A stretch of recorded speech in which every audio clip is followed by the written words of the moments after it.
Ignition sequence start. 6, 5, 4, 3, 2, 1, 0. All engine running. Liftoff.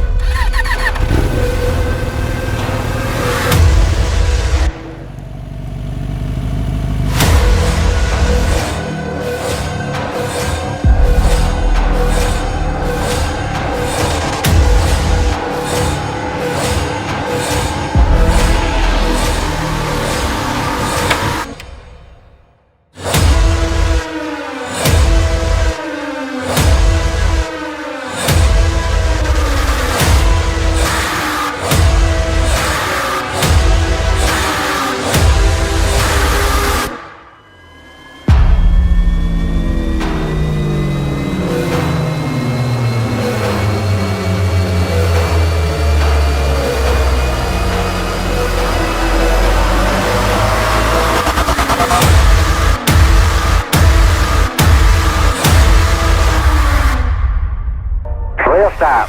Roger, wheel stop, Discovery. Welcome back. A great ending to the new beginning.